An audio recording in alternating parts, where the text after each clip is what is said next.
Amama ye mamwache ya dawa sisem ofidie ne da ha anopa mi se o maka methodist him bi eye me dese o se erade ye da wase o kesese me kan brofo na me to a won se nenenne no ankane so de menya kiafa o say Lord prepare us with thy blessings, thanks for mercies past received. Pardon all their sins, confessing year by year, a richer store. Those returning,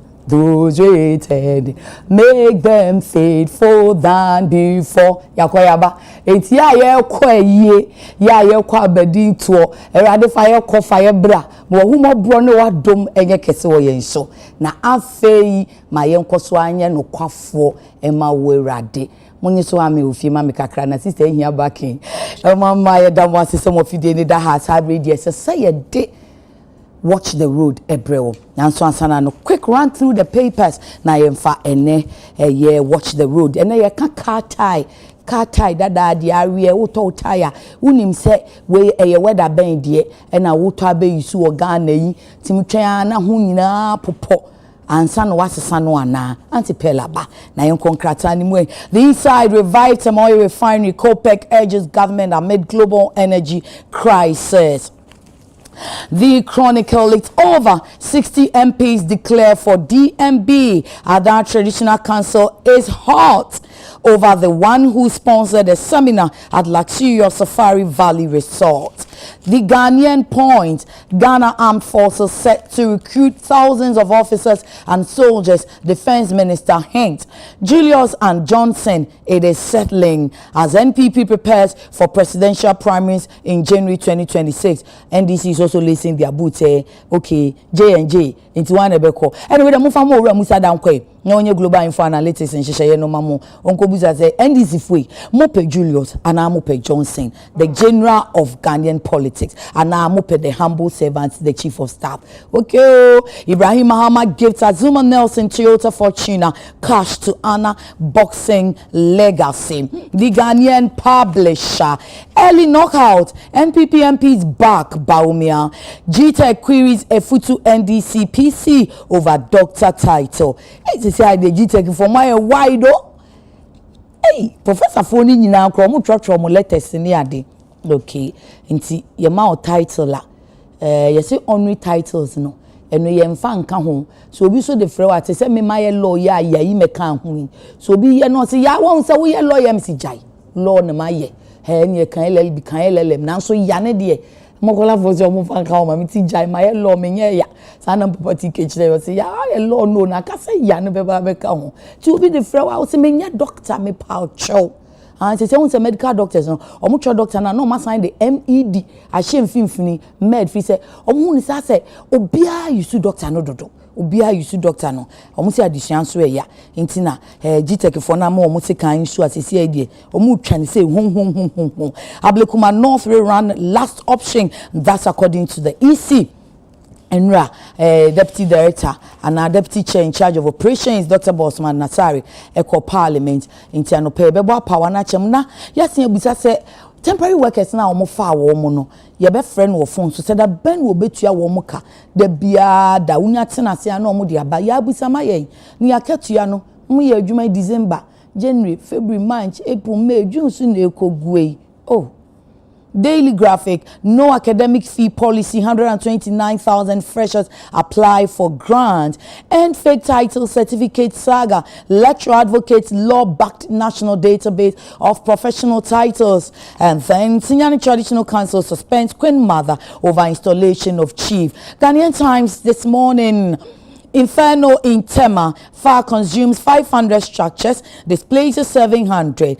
FAO pledges support for Ghana's agri sector. That's according to the Africa Regional Rep. Producer inflation eases to 10.2% in May. Government committed to enhancing SHS infrastructure, says the Deputy Minister of Education, Dr. Park, and vetting of Supreme Court nominee by Parliament postponed indefinitely. The weekend crusading guide. NPP NPP's January flag bearer raised over 60 MPs close ranks behind Bawumia. Government credits Ken Ofori-Attah's DDEP for current economic stability. Why Dr. Adekye joined the NPP flag bearer race. Dr. Stephen Amwa advocates include entrepreneurship as core subject in schools curriculum. Daily Guide. EC defends emergency ballot printing. NPP flag bearer race begins. Unresolved Ablekuma North parliamentary election results issue with AG. Inti enefie dey so nkrata dodo no aba we ni nkrata abedwa so anopai yenuanom beba betena se enchekra ye ni antipawie ne bobobo apawa no a sabre ya ebi mu tro mu supporti ebi mu so hosti former MMDCs ebi mu to release video omoni youth ne connect ti ubeti so mu ka pidgin na je Dr. Brian Champon no nti ye bebobo ni nyina bi na amahu na empuni mpu part 1 ye ne national organizer NDC MPP sasa na bi wa anko beka ya lawyer Henry na Boache san hyehyɛ na omudi aba no omobrofo esi ayate kane no na nka omosi ye bottom up sesi ade top to down amanfo wo ho reservations bebre me na sepo wom intende ne lawyer Henry na Boache ye sanmra ni se na bi ebeye empunimpu part 1 owie no kwa ye behwe na no fix solutions se Ghana ye gina yie ye ti credit ratings ati esi ayekobusia bo aye benya na ti ye be fa ka oponi akobusia bo economy na esi agina ne na so biem ene ma tuto yie Iran ni Israel die nso be ka ne sen nti eno so ye ne ye economic and financial analyst ora set for richmesi enso e de be hyehyɛ so ene de wan hwɛ du bi no bo afi se ene general be ba fia na general wokɔ stations ni nyina nti ase memi han be last stop kakra unsa ora Johnson esi du nketia nti ene bia no wa be fam hina ma abodi ma akanti me twere wa ma na je se mi anu waye mi setewa waye mu su setewa but okan se ebere bamu a ne hyehye ye ordinam dos asem ba ko fani panante nti ebere bamu a obetu hu so afa ha nti ye no zuku bi patre of mpunimpu nti modaroma se de ne ye da no beko eno no se matonwom wo ena masan kinkan him na kire mo ena me se mo yemfa nu anhye hu kuran ye se nyame onu no ye mo brohufo onu no odom onu no oboa yen nti mesre wada ene wu piedi enu enye wo nkran hyesem se nyame ohun mobo ade bia wo ye mu bia nyame hu mobo ti ene ye motivation no me de yi mpaye amaw se wo awutu kwan so okwa nyame fa medura somdwe mu road safety for head na makai wo se wo kwesu ya hwe wonsa no mu yi bi wo ha na nyame de wo ba na nso wo twika wa no monsa na fa obenya nkwanhia se ne de na enye nyame o ti wo husa ti we de mesrew mayi apaya amaw enti enkranhye no a eno no unyaba mama ya kramani Auntie Pearl Mrs. Pearl Setekla head of PR and public affairs road safety authority na sabredi watch the road. Auntie Pearl, good morning. Good morning. Hey, Debbie, how far home? Why you there? Also, why you the papa? Me da say, why you say diko? Ona mwa say to me fan who be shower no apɛ wasam at once. Auntie Pearl be ku me. Etie no so wan susu. Mese mi ana me ko restaro. Anam ka say Mr. Setekla no ko no say pacho mumbo we ma me yire ma me. Oro kra o ye no say tapicha de kire mi man kire. Say fie boko die. Nyame ado ni ahwe yi. Ye de nyame ase. Last week ye kan say na ye beka car ties ho asem. Obi beka say na tie nso de mu de munya bibia nka accident sisi afi de tie car tie asem na mo beka.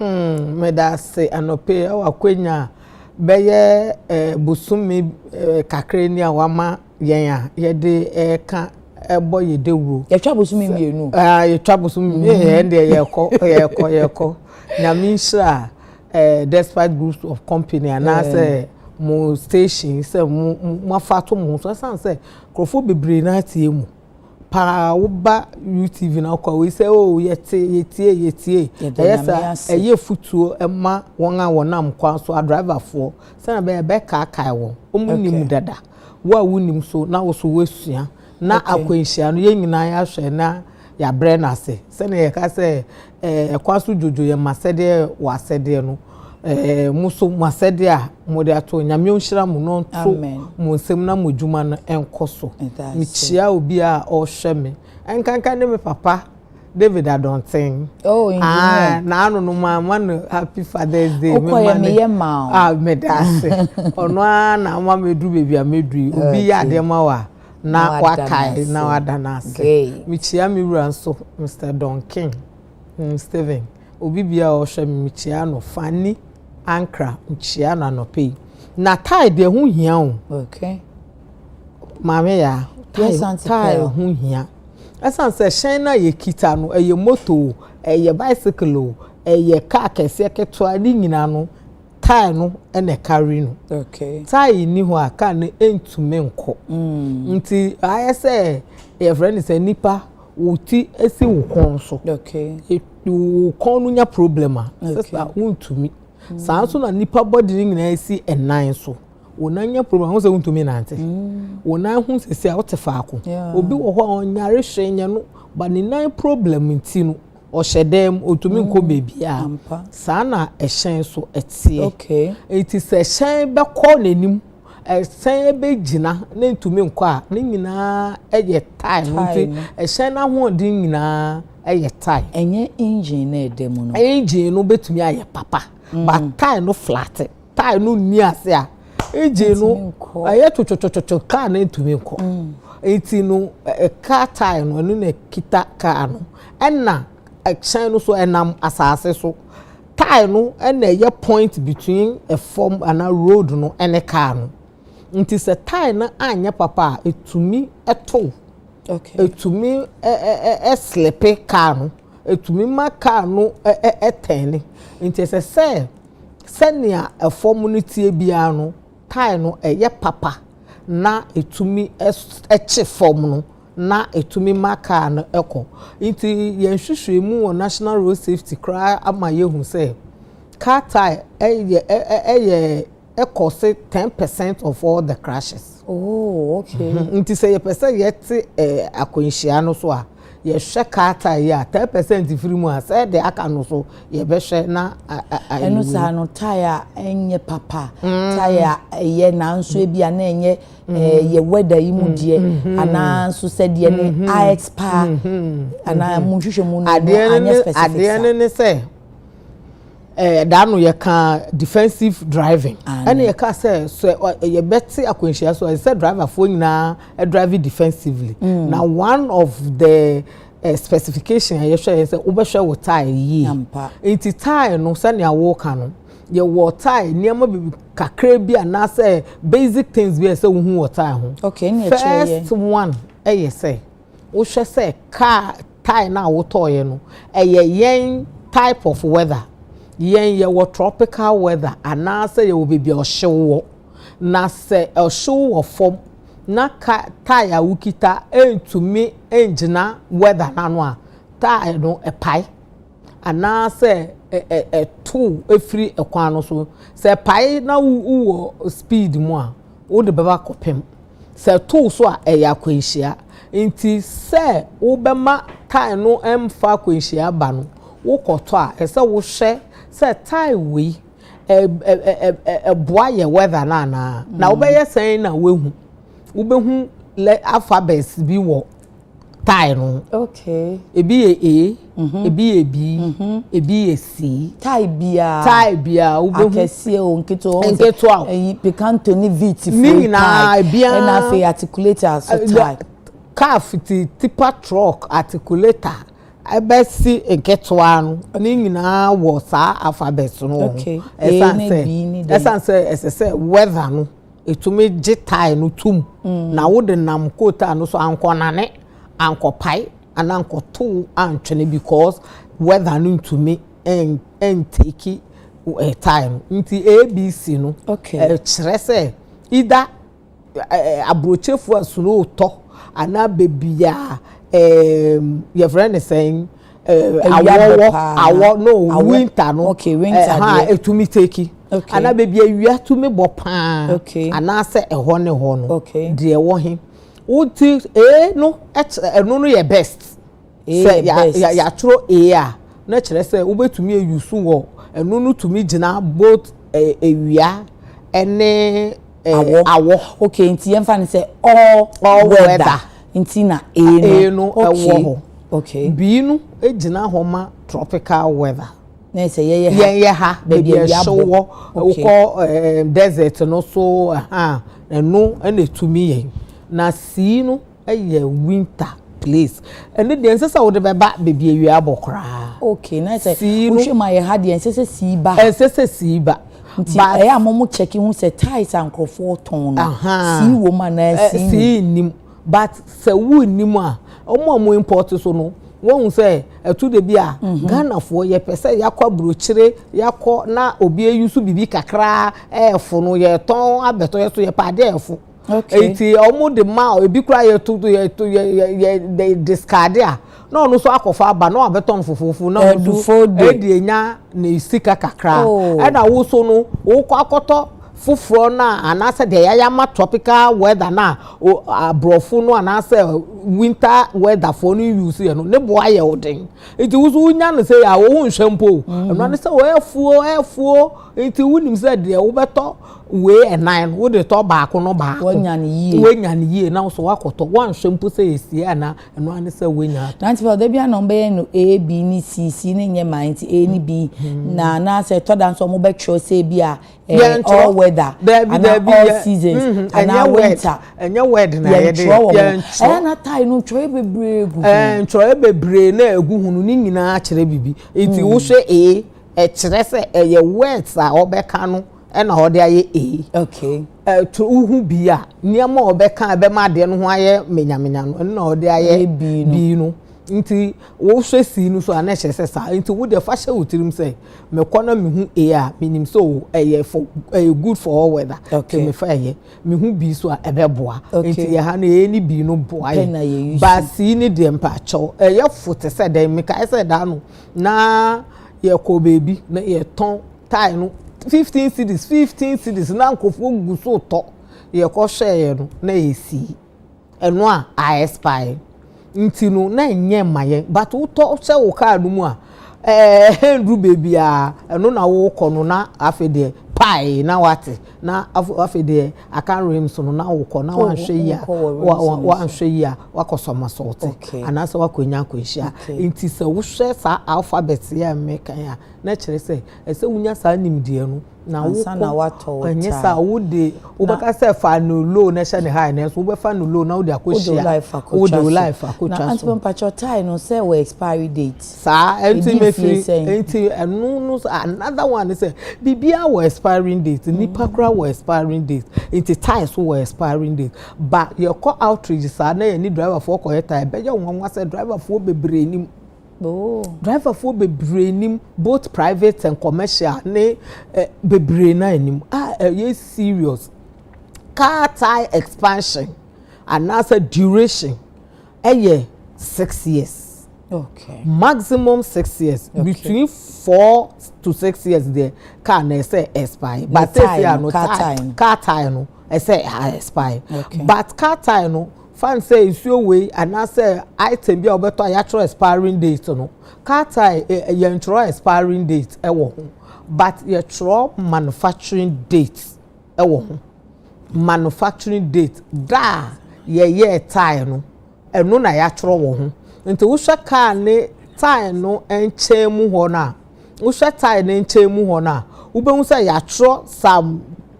4 digits and I say figures be ewo okay fan say yatro 5 2019 5 that means May into May that be enye May 5 no every first letter we be hu say ye 2 say ye 1 no and I yatro 05 and I yatro 1010 let's say weeks weeks almost the weeks no almost there enti we say 52 weeks in a year yes ah enti say atro 52 weeks and let's say December no around December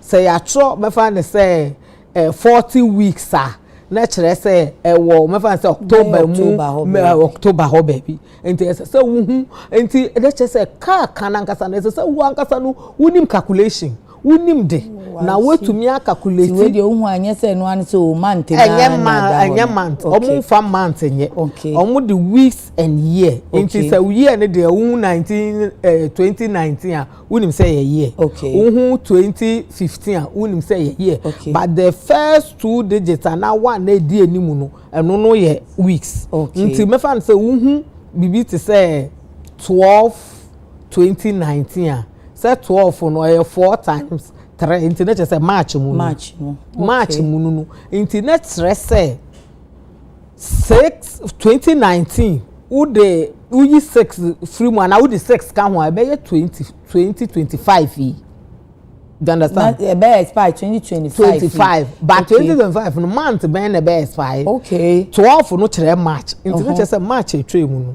tie na expire tie no e wo ho say 12 aye kasa ya na so tie na egu ka na na expire expire internet say we use to de bia wo hu mass we dey ejiri mass it say nipa to me trans no osua say nipa hu eye wo nkwa ye afoforo nkwa me de bia me ka say ade na beba no wan hwe ye na nya wo nkwa na ebeka na obi owo ho na wo wan to me nsua na onu nim ze wo nim no ana o hwe no hu so ye na no akokan ekwan so ye betumi aye no shortcut me bisa ma driver for so ya tro 12 2019 o hwe ye no o calculate be for no so nti de once 2019 ne de no calculate say antipel kai acha 6 years nti 2019 2020 21 2020 24 25 6 years na so nti ese kire wo say ye March o say ye April wo year no wawura mu ni nkwa de ese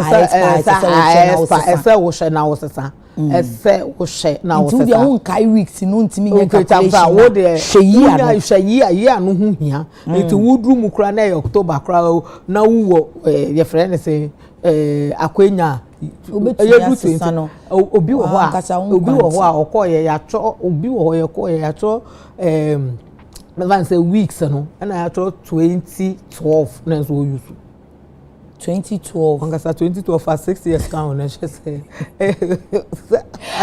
hey dangerous eno na tumi ma ties bebre pai ties bebre tumi tue minutes ana ema no nti no na chenkafo no omunim we nyina ebi munim ena omunim because ebi anipa no ko ya 2012 and so be shock you say onipa na okra ba ye no so okra no be 2020 and to before ade no ko obekra ba no na expire o mine no okra fi mu aba na esa mo so mo hwe say time na ye commission no na ye ni sa to me no but say ye authority ya ma ye to me say standard global standard and best practices no ye regulate ye enforce into ye ni tideless nyina e wo partnerships say ya enti ye hwe say every equipment any gadgets ye de ba one time of the affected car driving there as I say ye hwe na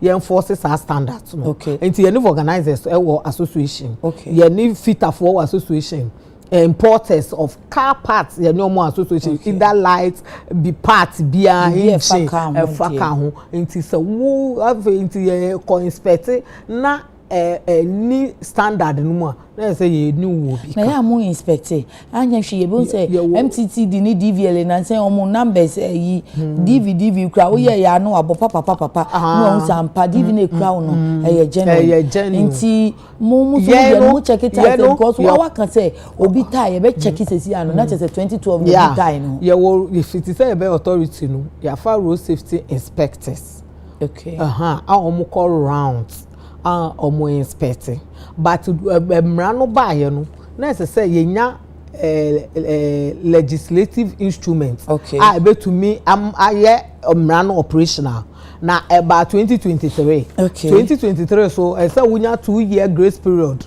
na we create awareness and sawaye into 2025 yi na edru so say ye di ye ejuma enti ejuma na start hanu enti a start enti ye guso enya de bia wo ho that say DVL for de no ba afa na ya start a ye dey start ye ejuma enti before ye be start jumedie no ye name organizers ne importers ne krofo nyina ehia deda a create sa awareness no okay say sa dwume na afa ye regulatory transport services na mo be chat ya advertise no ya start kra say ya start but say ade bia o start ne kakra na wo de wo page mu kakra start ni bi wa ultimate say tie dey but antipe bi on so atai no I say apopo ti ho but obi de ho timi atrum enu enya yes ape de won share expiry date kra to twene enya wo de men ko share expiry date e che say I expire kra broso etu de bi aka no tie no to me expire but na apopo no wo ho any lines na e wo mu no okay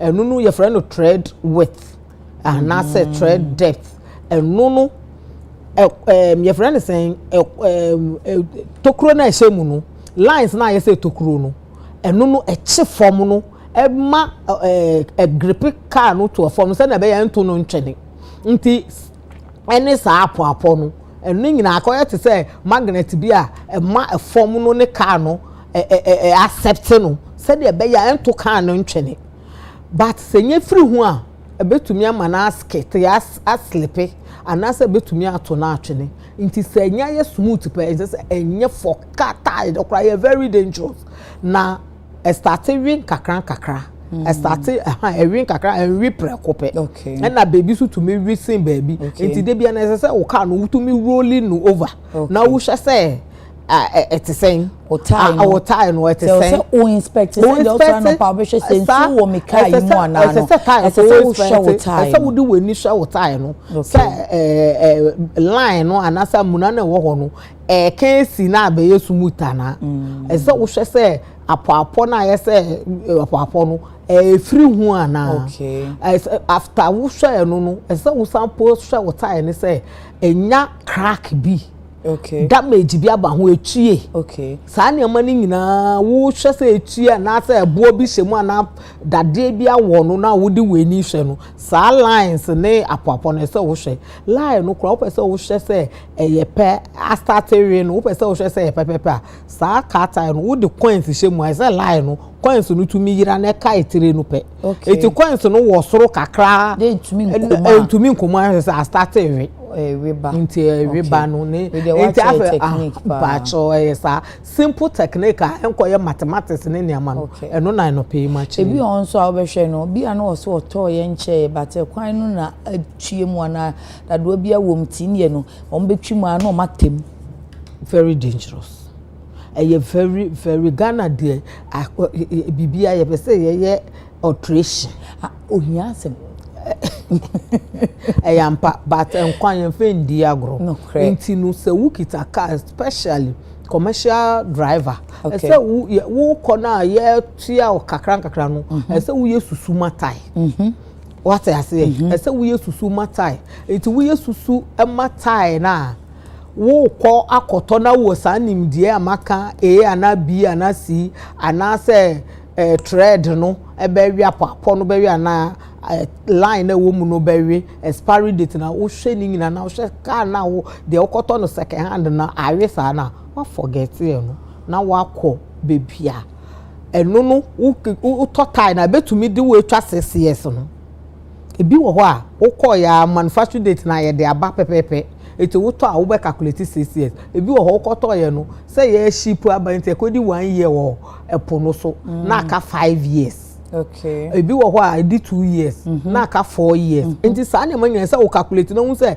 tire mi to yi ebe aka 3 years ebe expire aka 2 years ebe expire aka 5 years na wo di so enye sa eno so ekose accident ewo ya kwa no rim no tie no rim no nso ana rim na ehye tie no nso hia wo to tie wo say wo check ense say rim no ebe so asen tie no frame no ana say ebe so asen no enye sa emfa ese say ene no eche yepe saa de mani nyina wo koto tie na ye foforo na ye original eyepe but etu de bia wonim de omoye omo koto second hand no omo yi rim no free hu no mamu atai no said e be ya ebetumi bebre ebetumi akwa container no mu na wanko to esika bebre eti ebewie no obehyehyɛ a obutumi mese saa ne mane nyina se ye hwɛ sa rim no so na ekita tire na ahoɔden mu nti saa ne mane nyina se driver wo kɔ yenka hyen keke se wo sɔle ya na wo ka se nti na ye se wo calculation se ye pɛ na saa ne mane nyina wo hwɛ na ye pɛ a no na beginning of defensive driving but wo gina kwano so wo ye send a quote na meka ye no wo concentrate wo observe kwan so wo anticipate say bibi besi na wo ye tolerant na so tie no enya papa from the beginning wo fail. Thank you. Intense say o faili antipel mo why ade me gidi say yakata ni bi pa ye be hwe yeso ye na mu a ye be hwe mo say mo so road safety force si amasha say mu ye monitoring na hu say tight na egu cars na se no ye no ana esese egu ase say ye say obi ti fie ka che say na mo nka kwan na sem bra papa ebre so a ebeka kwan ne de na de wo nkwanti ka se say watch the road wo nkwanti se wo de ye ma kwan bone kra wo nkwa so mobo ti de na wo be ya wo de be bo wo nkwa ho ban watch the road botaye no to the men say mu da mu cheche na kwan ne de ye wa didi e wo hwe kwan ne to mo nchimonka utomu ana apai wotai utomu ana atwa wotai mu utomu ana dade bia punch wotai mu ti sa no na wo antipel no to no pese mi ko imi tai no ntwintwi no ai bra pacho se de wo nkwa hia wo yidie efi se anye na nkonya nkwanhia be fa ko a wo beda no da nchen aka wo bebo wo hunam ebedi no wo check ya no wo se wo be fa antipel futu kakra so wo hu sa ti wo de se ya ka no se wo na won ti ase na mun kan ban de na mun kan authority ne de na mun kan kwan so de a wo mun so brebeba ene yi de ye hu aduro so won sa antipel ye se enura wo UCC gate ho minim se ye science gate ana se old site gate ho nom na CCTV footage na capture we amaye chese nkwanhie esi wo ho no te nipa wo mu a ka enye papa nti we de won ka ho hwe wanyinya wanim enye twen ne ba na obi hu won ka ho hwe yenyi bi na hwe bi keke yegu akyekere ne so.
I fast antipel wo share time na wo so ni date na enura ye 19 June be free office o be free mo office no ti enura 19 June awia be 12:48 na nkwanhia isi yo yen send ma wo ye be send ama wo na me dia meti nipa ni but nipa wo because I'm more driving. Nipa wom. She pragia no crowd be she private cars. Any pragia. And obi twem nchi na. Yes, so she tundun no.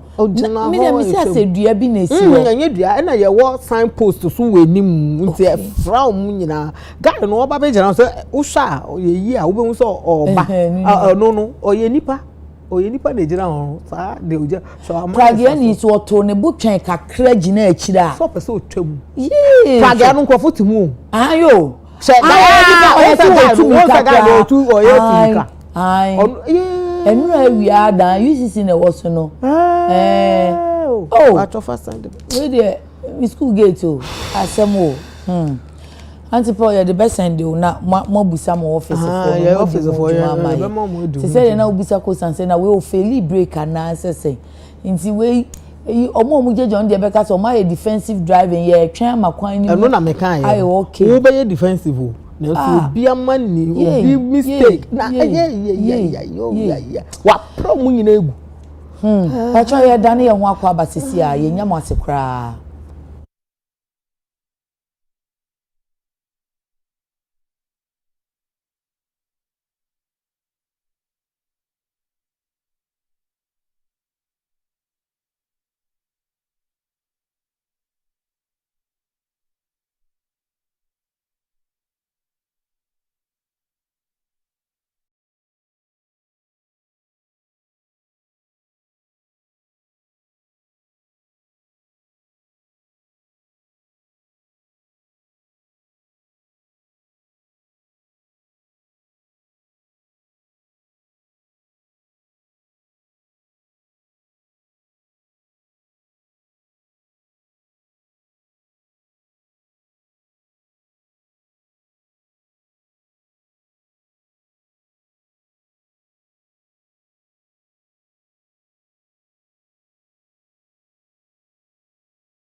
that's why ordinarily I waited to listen.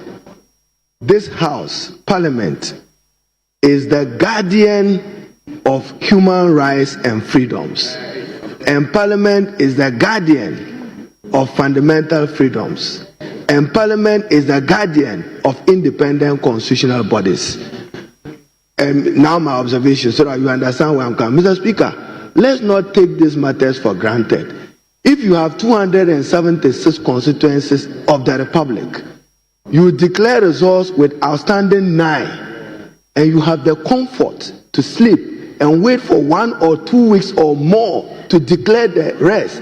Do you know what will happen to our democracy if you had something akin to 2020? You know what will happen to our democracy? That you declare results and you have up to 9 constituencies. Regardless, I'm not interested in who won the seat, but you have an independent electoral commission. You are to declare results. And Mr. Speaker, that results has an implication and consequence on the balance of power. On the balance of power. And the states, whether executive or parliamentary, assuming what would have happened to the country if we were not well behaved, that a certain portion of the population, one is aware that they have no elected representative in parliament, unacceptable.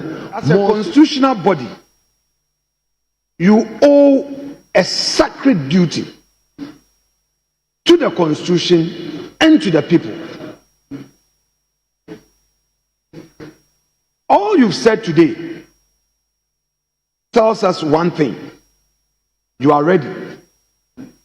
Now, is there any lesser price to pay?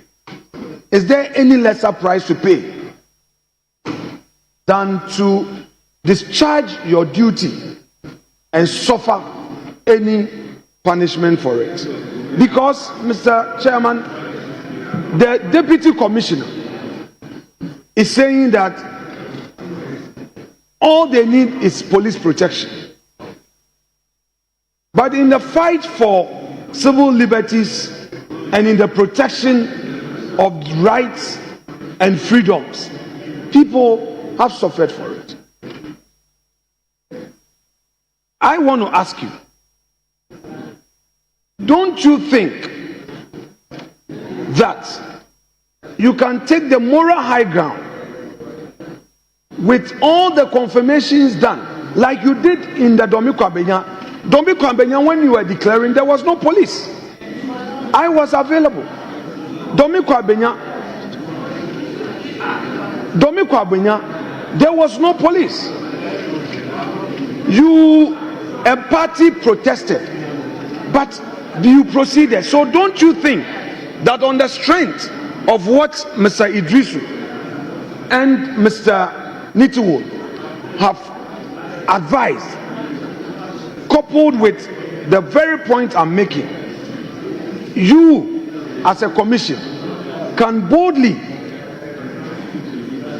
proceed to conclude this, so that Ghanaians will see that the police has delayed you and you had proceeded to do your constitutional duty even at the peril of your life. Don't you think that you would have to proceed on that path? Yes, Deputy Commissioner. Mr. Chairman, thank you.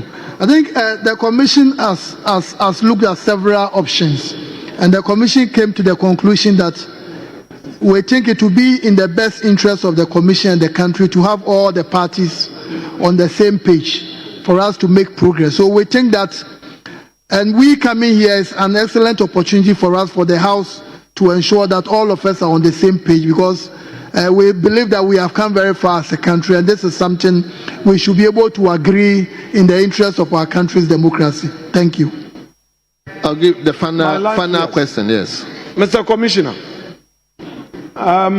although I find this your response quite rich and curious, the rules of engagement now do not permit me to go on a certain path with you. But if you're talking about collective cooperation of parties to give a certain positive signal, then the suggestion out there that the Commission was not fair in the matter of Michael Okwe Jr., of Domiko Abenya, it will suffice because you are anchoring your reason. You are anchoring your reason on the grounds of fairness, that the commission wants both parties to be available. But in the Domiko Abenya, in a similar way, one party protested and was not available, but you proceeded to declare. So don't you think that, Mr. Speaker, Mr. Chairman, I laid the foundation. Let me finish. Don't you think that the path you are choosing, that until all the parties are available, will amount to EC itself sidestepping its precedence in the Domiko Abenya situation, and that EC would be acting unfair to Mr. Michael Okwe, who protested and who objected and who disagreed, and EC insisted that, well, this is the right path, and you proceeded without him. Deputy Commissioner, if you are minded, you can respond. If you are not, I think there is an aspect I would like to speak Mr. to. Mr. Chairman, Order 89.1 does not permit a supplementary question to introduce a new matter that was not contained in the original question. That is the rule. The leader must learn to play by the rules. He can't introduce Domiko Abenya into this matter. If he's minded, he should file his own question on Domiko Abenya, like I have done in respect to Abekumanov. Then we interrogate it. But it cannot be suggesting that a wrong was done in the declaration of Domiko Abenya. It wasn't contained in the original question. The law does not permit him to do that. Honorable Deputy Commissioner, that's why I'm giving those. If you are mindful to respond, fine. Other than that, I'll ask the leader to file a separate question. Yes, Honorable Deputy Commissioner. Which entity was in charge of the distribution? The distribution was done before. No, the distribution historically has been done by the EC together with the Ghana Police Service. And when we are distributing to, the political parties are involved. So it's not done by only the EC. The EC is the lead person, lead institution, but the Ghana Police Service, the political parties also have their representatives. Don't misunderstand my question. I am asking you whose responsibility, official duty it is to distribute the ballot papers. Ballot papers which leaked, as a result of which you have to reprint. That's my question. In terms of responsibility in this, is the Electoral Commission. Thank you. That's all I need. Nice. What they go on? We go election 2024, no go well. We see the results. But actually, where we did, we time we for reflect and see what Ghanaians know like where they no vote for us, and what. Right now, where we did, everybody they talk, no unity day, this one take pass here, this one take pass here. No good for us. MPP, we have values. So, what I do? I listen to people say, oh, Brian, make it come, Brian, make it can't do this. I talk to family people. And this matter, you have your own idea, your own vision. Ghanaians have their own, MPP people to have their own. So, if I seek alignment, so I form committees, they may they go talk to the party people, maybe talk to Ghanaians, and maybe find some alignment between my vision and what MPP people go help us and what go Ghanaians in general go help with. So I give them one man say, Charlie, maybe they bring report, make we see what they go on. But I won't focus on jobs, food security, youth development, safety and security, infrastructure. So I tell the people, say, maybe they go seek alignment for these things. Everybody knows that this party, man, tire at work. I be grassroots organizer, I be party, I work for party office, I make parliamentary candidate, I can make member of parliament, minister, cabinet minister. This party, I pay money, finance. Everybody know. But all these things we I do for the parties, I help me, give me some eye for the party and things like give me some vision which I want to share with the party and Ghanaians. So make we dey cool. I believe say this problem where we get lose election, everybody dey here, we go. we will come back. MPP people, I dey beg you. I do believe in say the party will win election again. But if we come together, make the party stand united, make we win. We for be one heart and one mind for be one. How we talk to one bros, very, very important. Make we unite for the party inside. Make Ghanaians say we dey stand strong, may they give our power again. But make we wait for the committee 1 month. You will hear from me. This be your bro, Brian. Thanks.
Day Ghana, a maba, a mrantier, and impenifo.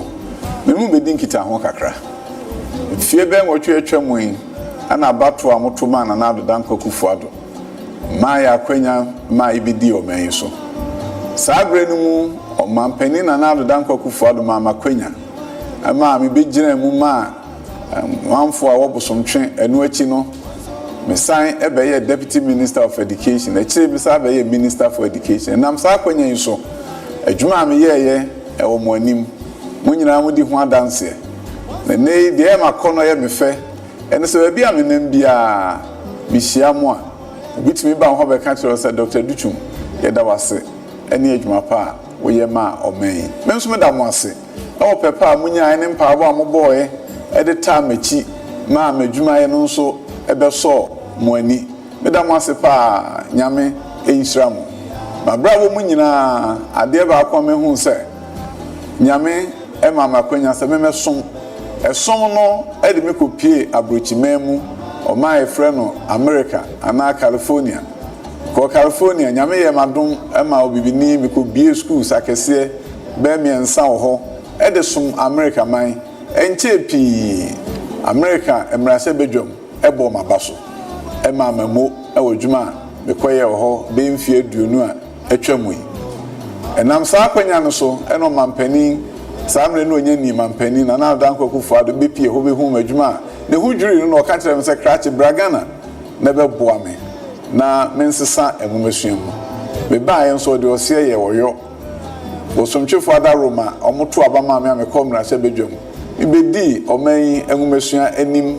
ewo mfie na atwam ema itimi ye adwumaden ya ye bi ese be ma be ye bi na wa meye ni nyina emre ba na emre twam na sabre ye party ye nhihye a nyame ya adom a enche pi ombe bi ekwan ato ho ama wo a opeso tu franka wakofa krata na odudin akoka ho ame ato so aba emre nu du a mo ada Roma mepese mejina bi na me nso makotu sa franka yi edi ama me party na se medim kwanimu a mabeye omampani ama mu nyina na mujidi amunya omemu ama me ko education ministry me beye minister a mo bo abaso e wo monten so no minim se sagidie no e na delegates ene wo ma akenya ne Ghana fo nyina mo beta mechi na sagidie no ene nam so e mema daachi mo ada Roma betimi edi oman enim ne eden sesan soronko a e wo abrochimem no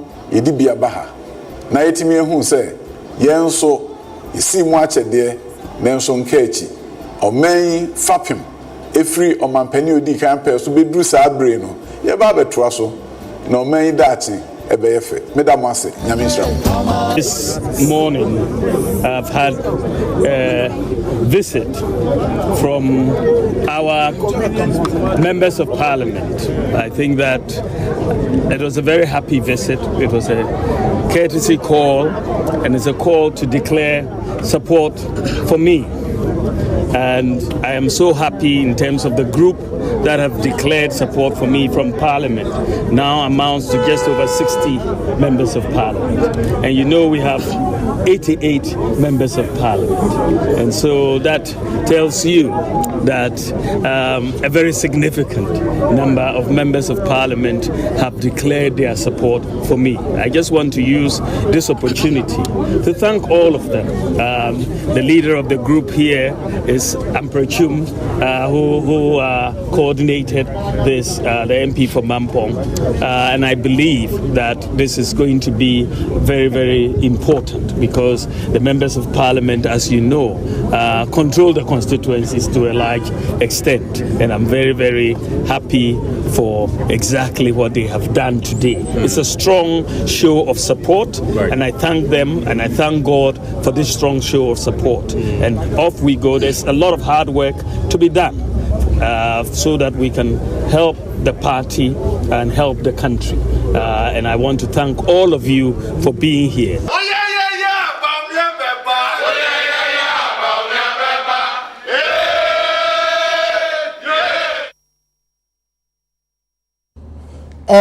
We apawa do ebubo yen enipa nan wo mo MPP amanyoko ni mu asabre di o mado mo timu poadi ene ehu se di obi a ahoboa no esi ko wohwe mu pa dia Brian ada ne ho adi Dr. Brian Champon wada ne ho adi ene o se ose no fata yese onu ni video yi ba ebe 2 weeks mu ani na honorable Kennedy Japan last 2 years die no contest no wo mu bi enti enu amu no da so ginan waka me ehu se kodi obeko ana fe no obeka na doctor o say ya wadutwum enso enya asini pendwan Dr. Mahmoud Bawumia enso asini pendwan no parliamentarians no ekohu no menka hwe metwen na emrahye bedwani ona bo ampratwum ba kosa na ewo ho ni nyina media bisa no ya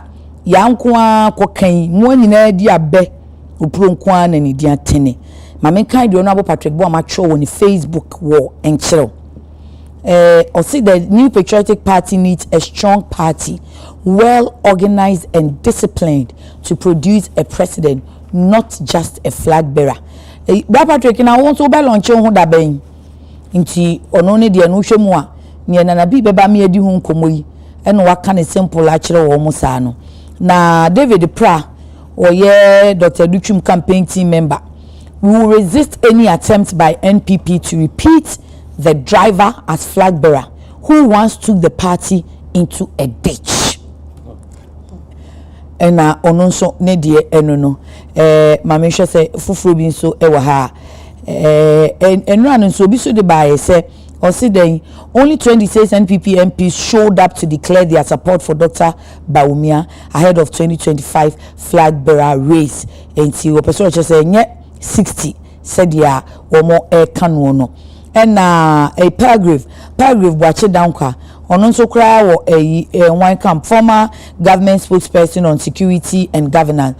And so honorable Ken Ho or see approximately 50 sitting MPs NPP MPs are in support of Kennedy Japan. We mkobisa kwesa kakra bia mbisa no 1 second cry sembeba. Paragraph 60 sitting MPs. Okay. MPs in so mo 88. Mumu ameni enye mansi. Ebi ana me mass teacher otu kwan memenda. Tie firi work on wa mabiem. You see 60 plus. To the emfa Dr. Bawumia de no 60 no mo koye. Paragraph say 50 e na akọ eyi ho. Honorable Ken ho. Pacho monka 60 ni 50 ni mom 110 na mododo ye say it's okay me akra me se me nkasa ye mu fa nche me wati se makasa enka me yamaje se me to him kakra if ya kire hu me sa him no ana me to na obo obi sa me se ma na na de no wani age sa na me si oh me sorry anti mani to me nye him ya Wesley girls omo ye last Friday service am ye pon ye makwan akofia ye tuwe afa ni mahu west no ba ko na bi kan to say am keka nsi yes the tie ni say ye fa ya na say time ni sha o say mami fi obi ahun wo ni pa bone for me fa ki bone na me fa ko ya bi say afa no nyum school time not the voice producer kwatiment producer seto o say to say mami fi obi am fa ki no wo bo ati won say ki no de ya me fa no na mu ensisi so etimentu ki bone nu onyame producer sa to nyum ya me say na makọ sa me nsore mo ka se yempon ye so you nyum intimidate me and the school time na want to know nim west no papa oh na me permitted this things ne pa because every Friday mbekọ akosua him no but one say me to bi ache aha nti no we no film no wo meeting but na west no na in fact na Lord dismiss us say ye konti radija ye kwan dismiss us and na me Lord prepare us oh if you hu na me kra me pon ameto na mo no ya sorry bongo Lord dismiss us thanks for mercies past receive pardon all their faults confessing yeah Ashi. Time that flows may origin. May thy children never again thy spirit grieve. Thank you, Methodist Ghana. My dear, what it is. I'm making enough for voice in there. Intina me body soprano.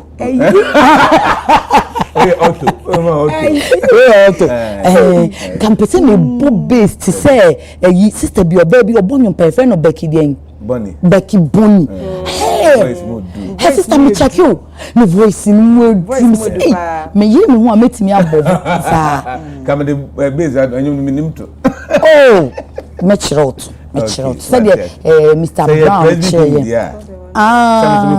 okay Presby school okay you be change na dey afrafra so my also go there school oh no okay Methodist yeah okay Methodist class you Methodist oh say ache nti ebi wo de a ye common ye maso make but say dey ya to ide no menkai we ni ye de makwan na baby e de no hwe girls a ye pon na seniors no form 3 4 na so ba could be last time that those waiting no my just form 1 for say you look at form 1s and form 2s afemi esu say we akwala we jimi keten but then jimi o na say wako share senior bi afa u pe na asem we ni ache oh wako eja no etini su sa na ya rewo sem ni enko e wai ya kai tete kakra madada ne be madada ya santo of our time of our time dem yenya ma fada kakra wa misre of our time idie me enfa ma fada kakra misre wa o say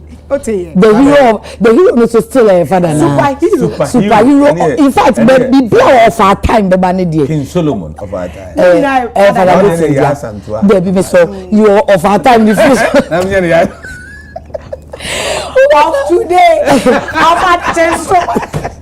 oh middle school na me sports for UCC no na me nkwanso na me campaign as SRC secretary ntini afa me oba ya santo enti UCC shi obi oba ya santo oba ni nie me kwana na me campaign and I say me late husband me fiancé then ti me kwa no di mechi bere ye nkwanti edu be say oba akoda ya santo o somebody koda be campaign amount nipa 5 me king omu nyina ahwe na me we ne wow na be SRC secretary kwa the secretary be secretary me president ni no e mafia o mafia na me so mafia no edu be bi na o impeaching no hia me say me sign na me say ene de o hia me na secretary be di ni post ya santo ba ta the president na why professor oni me ho o check about say so hey girl we all hard you me try me handing over notes we did me try me we have a be if you at the right time I will respond baby you feel no and what you say from wo yanko and I from who you dey beto nyom and na makai tete kakra oh obada there you kai ni maya abre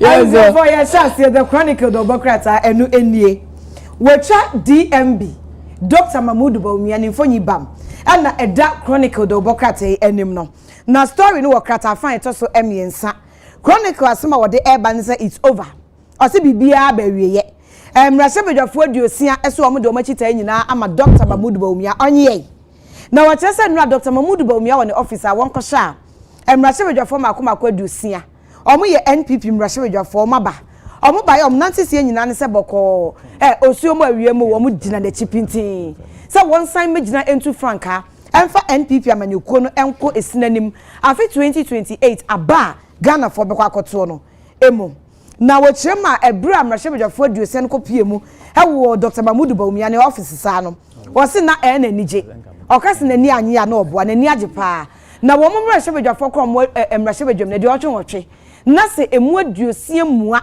etimi de omachita ibrand se Dr. Mahmoud Bawumia gia na chese emu odu akono omu onu gidie omu pia no omu wonani so ade nunu mu chefa enti nani age nani aso ode aseda ama emrahwebedwafo aduosia wo mu de omachita isonko ebetai na chi ni enyina osesa ensahwa enura eba ne naso no eyensahwa ekire ne se wo mu de achitaya emu odu strong support pa ana wo mu de ema no na enuma na kokoduro amani mu yeden se onsign pem ko nanim se obetumi atu franka ade ama NPP amanyuko no nim se ekwan bi aso no enema bekoyie ade ama no chronicle kratafen to so yensa.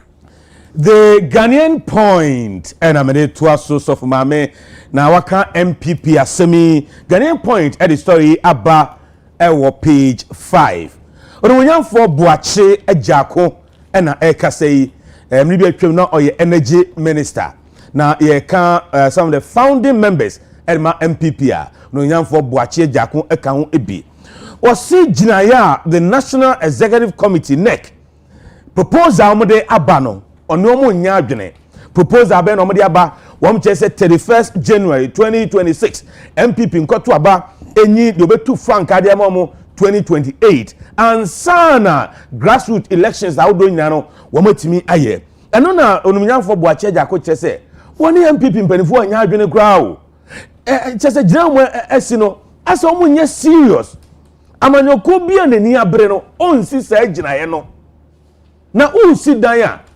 esi dan na akobo nchensen oboso ansa na wasa sese to foundation wasi MPP amanyoko bia womo gidie ewo grassroots mu nim se party the last election enyema nkoyie enti mbeto obu ase no mo hyehye nyema yie se mo ba hyehye mo hyase firi ase grassroots na mo hyehye nyema ni nyina na mo de abasoro ene die ade ankoyie ade adwiragu mo se mo san ko hyehye afiri soro e de aba na je se entwa yie kra wose nko hu yie MPP grassroots ka polling station executives no to abayom na fe maba electoral area coordinators no to abayom na maba constituency officers no maba regional officers no maba national and sana presidential candidate kwa mako to abayi no ene mo se mo ko to abayi presidential candidate and sana maba form waso no mo nya adwene MPP tem bia mo ye free form na mo de akosoro na suro mo de ba form de se de edwirigu ye no omo amuduya ho na mom de okane se munya hweyie sanse bia to pen man hweyie anhye ne ma yi a na se the same thing and esan besi we yen sama buachi ajako wode ato edwa medasua ejina chronicle do bokrata no emu na me story e wo krata fan to so emieno chief inspector bi a wo Ghana Police Service Michael Amanin wo chese wo kan afoforo ensia bi ho ama kwadu ede efoforo omkom ene se wo maka bom akokro no bo e wo enkan mantami emo enti sabe omu gina emra enim na wo chirema wo se yade asa enipa nsia nyina akwakopiem e wo courta chese mpanyifo egusu a na wo mo ehwenka wo mo pebeu ede ama wo mo so ekowi ase no courta he Anna Halima El Alawa Abdul Basit etna ejam second court awon kran no wampene so ama nipa ensia no yamfa bill ama wo mo enti oprosi no eka wo mo nyina asan akotwe aprosi for ekokumo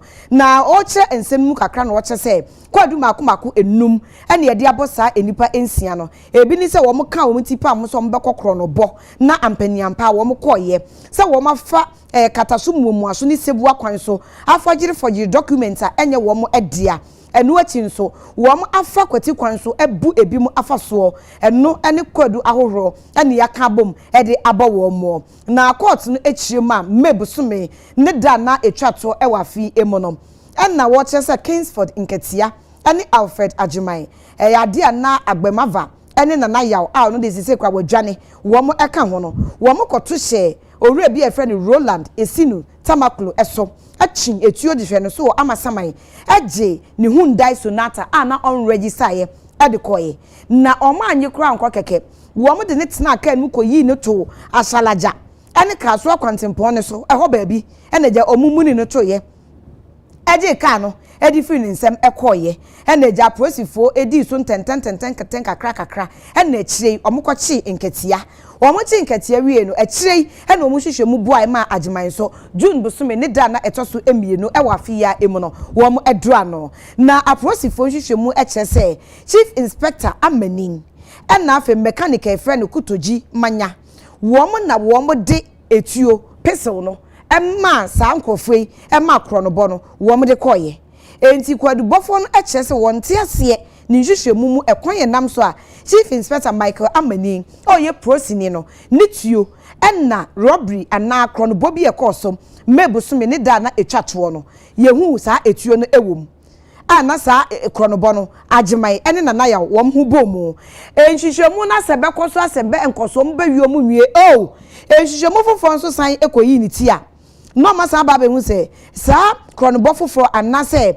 bibi ekoso a ye chi obi di ye nbukata na Ajimai ene agbemava ene akomia ewom no prosini ni tuo bio ne pese krona ene san edidi dwuma etesa enti ama ehwehwe enhwehwemu fo ana vigilators no investigators no wo maso akakra ene wo mo che se ba ne sen se kronobo bebo so na oprosini Chief Inspector utuo ene ebehu se akromfo no omodidi dwuma chaka no enam he enti eno kodonka san lewen good morning eno na hwehwe o maso a omonte ase no wate ase enti omugusom ewo mu hwehwe mu no emo ene wo se nipa miensa no so omukoton obi Toyota Corolla ene omufoji document nkrata no enye papa omuton di ma oni obi for 80,000 Ghana cedis omuton kan wie ya na afei ase car rentals bi so omuhu bo mo sadian yo omusutumi di tracker di car na chia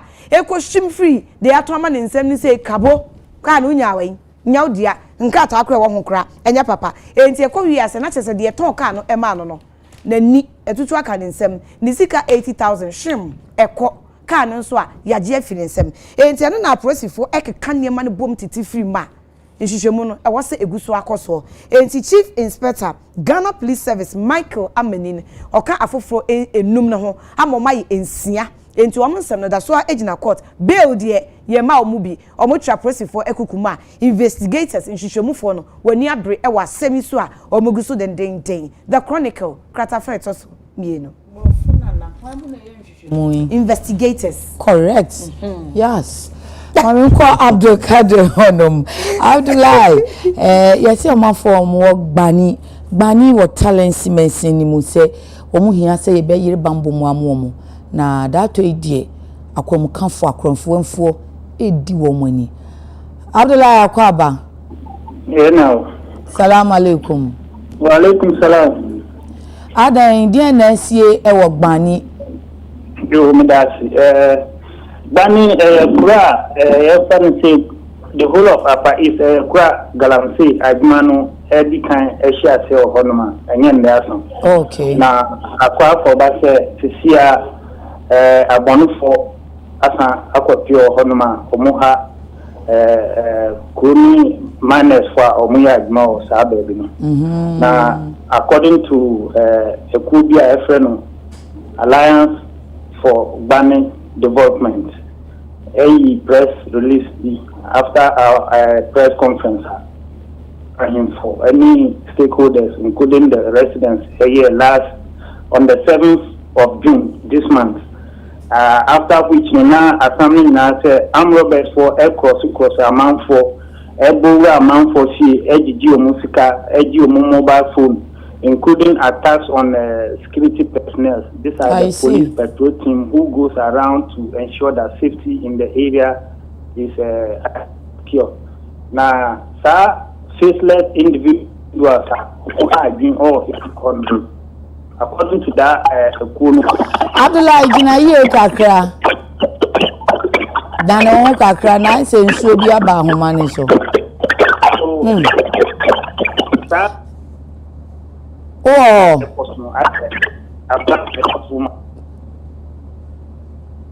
Abdullah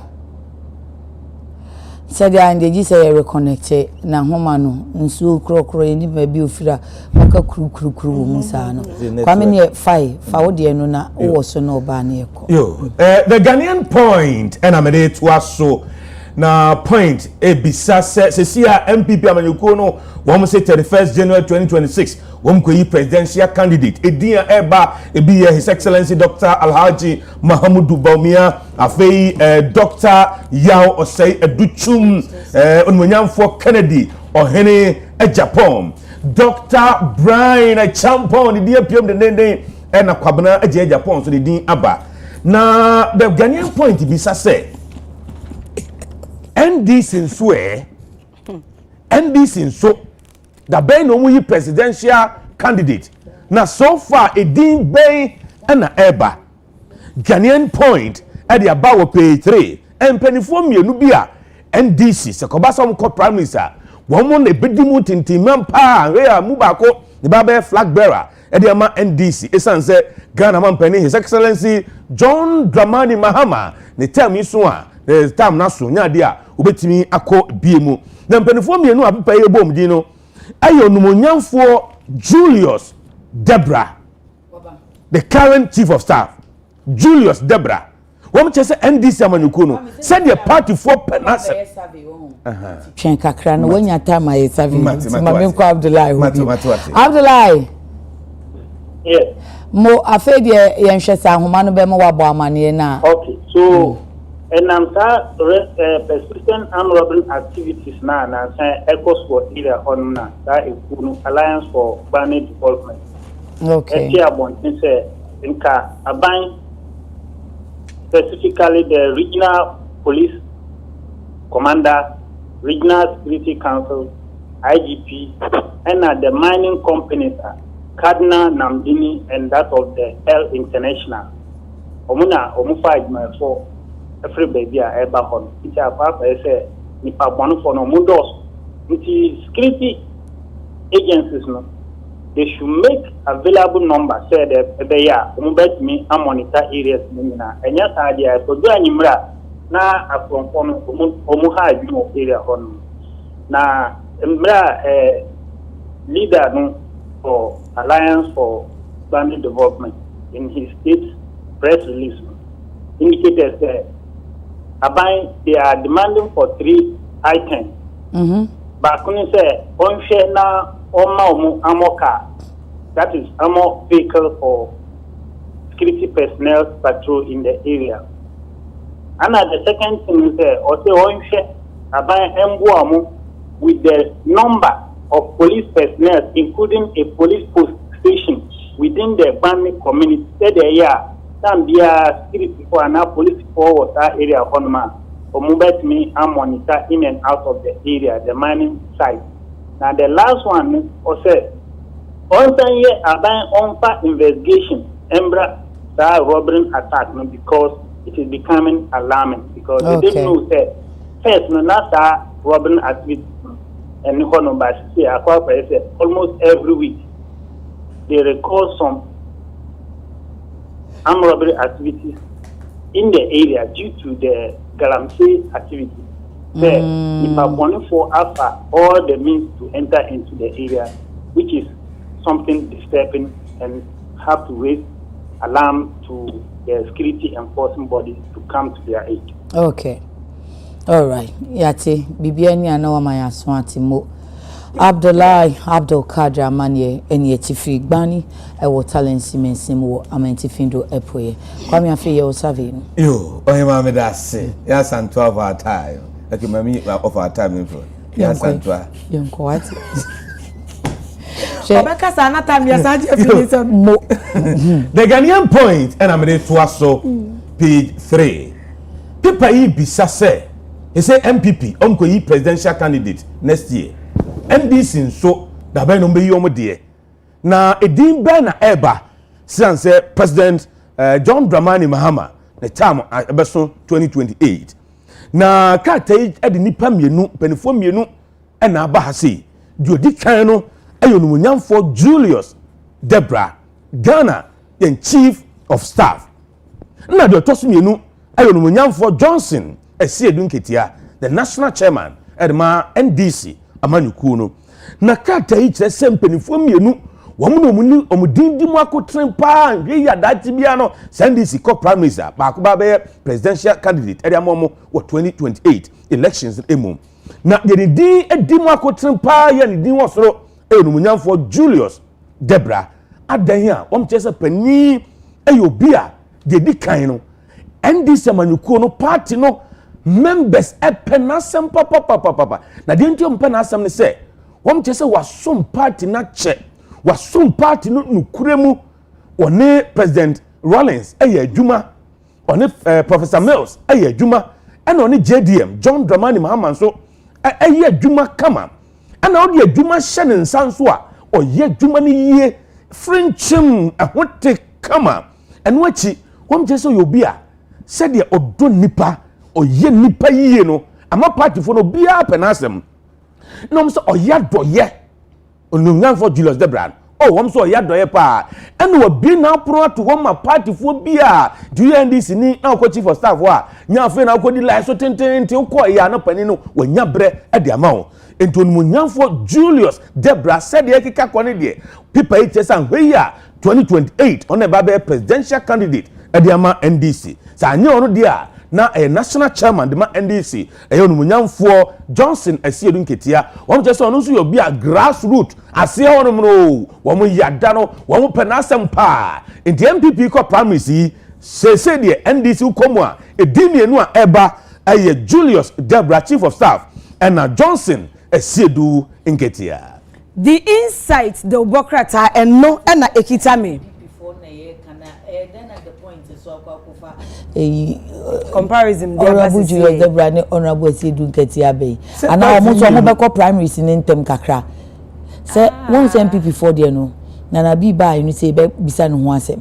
Omo chese omo constitution MPP constitution no ka esese omo opposition say no omo twen anya hwe no be ti se bia bosumi aduonu nan ntem na chese nka 2 years ansa that we no di omo aye ntem dodo aha enu na ama nkrofo enso wo me na se pose o ni ama ase ye di America dodo esese ye pen kabo mu ansa na se ne ma bia ko yi last election ti get on de ne ma to 2 years omo so omo ye ni se ya na be contempt me ko san ni nyina de en na hye me ka be yasi a me twen na bi na we nu na mi hu se wo hu se nka omo de ne de ade no vice president no NADA but when I'm say JM kwa one vice na eko so kai so do declaration na Professor Mills ne vice president obo ajeje man ni wie nti eno an say Professor Mills beto aso na JM de no so it just so happens so mote so na papa ye free mo ene to aso nti na nti no aba be to asa trend of vice president ABD ni so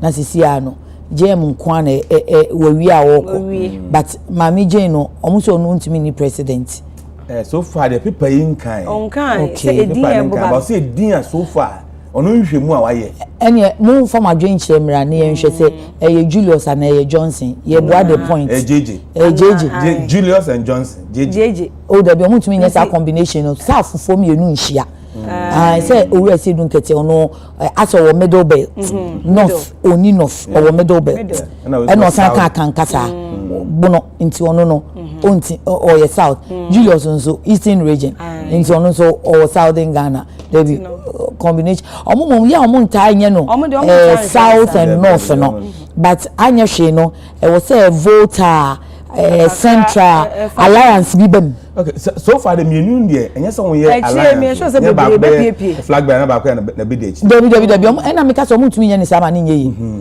was a bakunya no wakwa hwehwe mu se obekọ voter so obekọ central because see an central for no so ma ba to aso a emisata ba na prof Jane na ntie bia na omo besia akọ at forcing so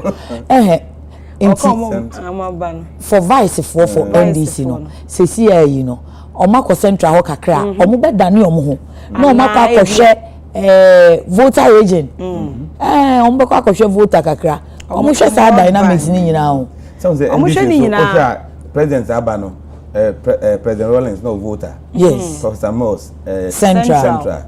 And President Mahama North. They say quite fine. Eko East na ekobo no. Eno ne Mu fo madwe nche ne mra.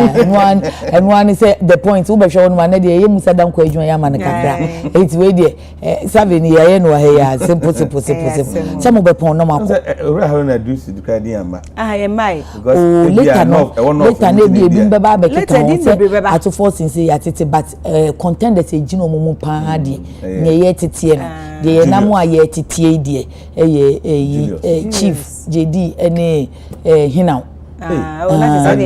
Julius JD. Julius Zebra JD. JDM ko na JD. Me say JDM ne de ne JM. In fact di ni mo no ode ne ho say JM. Anti di no ya on fashion. Di ni mo. Anti JM. The ode marketing ne ho politically was JM. Na JD. We ni ode be marketing ne ho. Ore say dun ketia de enye mosquito na ne de ne Hinaw general mosquito na so me metina de Hinaw na no we call the political marketing ne de general mosquito na the mosquito will sting you like that evedo but asa we so bantam do ma president mama so nya peace of mind the other side point so as the party me know a rule Ghana MPP and this MPP come one SND so TBB you feel na point I say okay Karama for yade na here we dey na 2020 Nyankopon man kwani awode mu be the rough we go power arm for them o de banku an say ye bebu am say enfia ho ni se hwe na mu say enfia ho de man na we last madam buy wa metonyum ye gu so the inside yes ana se mi masusu ana wa ka se mi pesu ni awuye ani kai wo super mobo kai ni pa mobo what na only TV no okay no you on fan hunyomo ni mo nyomo bi ni mo nyomo bi mobo and mobo na me ko class se tell se for be che wiska na wo yo on sa tell some me what cash dey. The Executive Director, Chamber of Petroleum Consumers, COPEC, Dr. Duncan Amoah. Now, Duncan Amoah is one doctor. Me come show. Enti na masa Duncan Amoah. China GTech for command letter. Duncan Amoah ni doctor. No can wasam. Enti Duncan Amoah. COPEC Chief Executive Director Duncan Amoah. Ade to Omampanyi John Dramani Mahama nim say Tema oil refinery onyane no. Tema oil refinery ompusu no. Na enkenya ne ho enya ennan enyina so. Na yentimi enkase eye oil refinery papa omani dimu a eboa abo adwuma ede amaye. Osi anisuade hu no Ghana ye mampanya na odinkan. Osagefo Dr. Kwame Nkrumah enyaye a onam so matema oil refinery ochichiri si ho no. Yen sankofa yenchi. Ye madwuma ne enya nkwa. Na enyina ne nan so emwa oman no na wochire ma wose to ye ayema ne nto na ye husu eyie enki ye hwema niema ko yi a ebeboan yi o esan se dachi ankwa ma ewiase adwama so no anwodin ne nsem eba be bisi basa energy crisis enti yakoba ne saa na chese be hadwin na de enti a oka ne se ni so se we Iran na ni Israel sa for de omoye we true de man no we atop saa confusion aye basa enti ye kukuru mponie na ye beso a ade ne ye mato enyina ne nan so na asetema oil refinery attention a e wo se aban no ede ma no tema oil refinery pre onya enke yetumi hwe e ma ejina ne nan so eye adwuma se refinery papa wo mani dimu a enke beboa enti Omampanyi John Dramani Mahama ene na ban enhwe tema oil refinery ya to na jeje mu na eda ho no na esan se to entumi nye to e wo mema mu nti no ama bulk oil storage and transportation company bust asa omu operate ti se ankronkro dwuma bi a emfaso bum ena wo mu egie enso nka to ye to a ka bust wen ena wako operate ti se ankronkro dwuma bi a odeje mfaso enti wei eye adwen a corporate director Duncan Amwa etwe aban no adwene ede asisu se omato enye to eye to a ebeboa omamu no enyina the insight na the assembly ebai the amensomede so the Ghanaian Point page 6 and amekoi suapon kase bi ewo Nigeria ayefe no Ogun State University suapon di ankasa Olabisi Onabanjo University ewo Ogun State Nigeria na yese nura na suapon wo electoral exams enso he wo mehwa lectures eya chechefo echade suapon ema no wo mu gina exams hall no anim na your school ni ba na se wo ba beto exams ni bia teacher fo mai be hwe watade a wo hye no ma hwe se eso na hye no obo bra ana se wo mo bra ene e be sam wasan wachi akobo bra nsa na wasan aba na wo se de den ekoso na eni enyan pa e man du anom mpene so se e be check om bra na so achechefo mai omdom sabe wura watade no akese ampa abo bra ana se wa mo bra wa mo ani asansan no mo je se de nti asade koso osuaponim ni se school for mai no unse maba wa mo hujejina mo so wo mu brim lectures ye ni so we teacher ni be ma na osuaponim a ye shatade a no bra na nipoi nufoi ano ni jejina so the lecturer o tsade kwa na wadwen eda baabi invigilator aba be exams nso no won exams nso da school for gbapo on mapo brand baabi a nipo no ha ananani da ana mo mpeye saade besi enu nti ena school for ma na mo brand enu ano won amomo anko ni nyina no SRC president Edma school ni say de bi mu ka se suapon na anya ade no mo nya adwene school bia won mra amumra ne say wo be shatade yie na niema koso yie nti wei ade akoso wo Nigeria no mo chese nufu ankasa no uyo bi na ta hwe nufu a de yese boa improve cardiovascular health chese wakoma no boa pa esi mamo jedi afusane yie pa onipadua mu ti we be ma na ta hwe nufu a esi de bi atumi hwe 10 minutes nufu 10 minutes moja no be di afusane uni pressure ni asem pressure bi enu e be hawo afei yese reduce stress nze me ma bre pa to ye be ma na ta hwe nufu sa na we to bre so ba esi na ho ajo say from ase wa mre ade ase enu achi kra ese o pause rate em kan ze pause say pause pause pause rate say check say de akuma ne bo ne ade ma akuma ne bo from kama afi ma unyi che ye be ma na ta hwe nufu a ma unyi che ankasa wo de kra ese ma wo de toso we nyina nhwom bi a abandi suapon ombese lectures no ombe nyi acha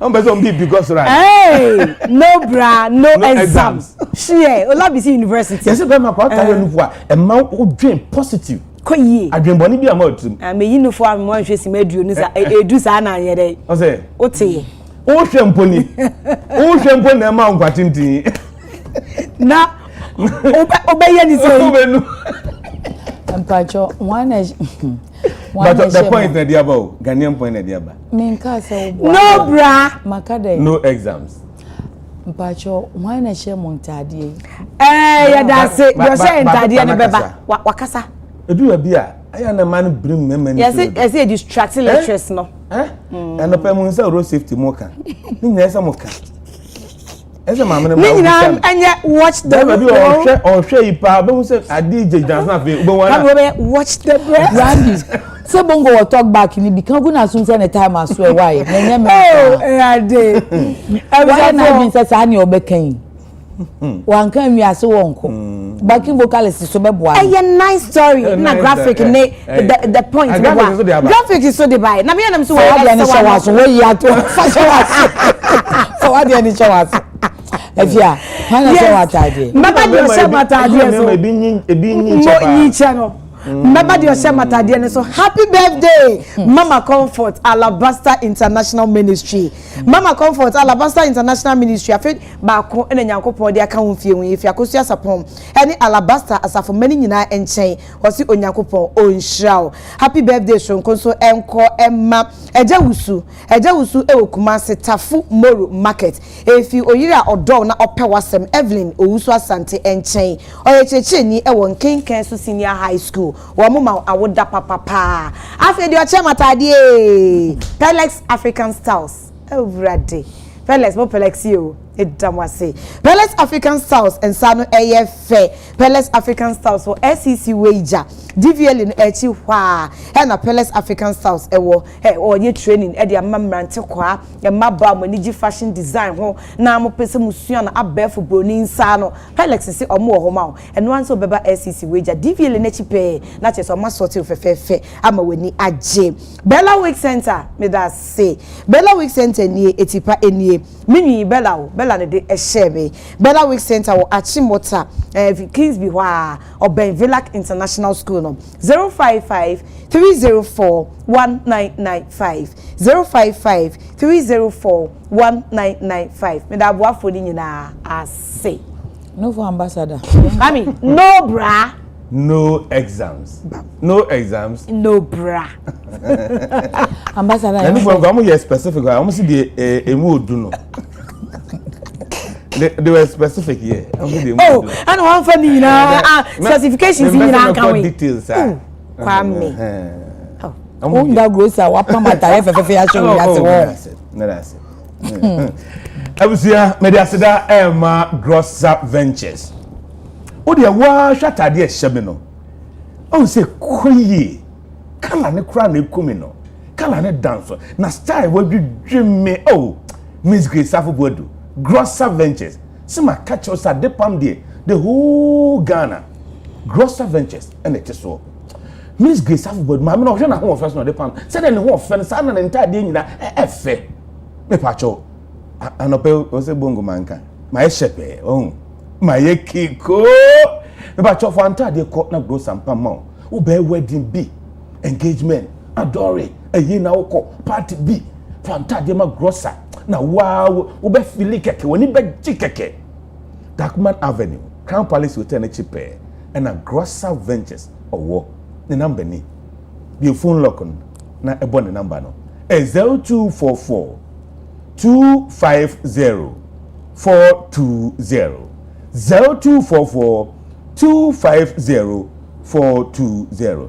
Ya birthday nsi eni nwie, birthday ni nwie still out. Eguso jinam. Kwame wo say ye ni coffee all nation obeya mai. Nana kwadwobuate Bosore. Meda na se. Bosore dum Jacob. Nana kwadwobuate. Nana ba ko pe. Meda se pa enemy iPhone 16 Pro Max no. And 16 Pro Max. Media team for nso be chair me Italian. Wow. Quality leather bag binti. You just have phone cancer kokonsa G8 articles Kobiche Zion Felix Amia bloggers ni nyina Sami K Medamwasipa ena afi mebra Daniel Tete medase oni team ni nyina nyame nhyiramo ene dase bre ho kafo Mrs Gloria for request of CPC.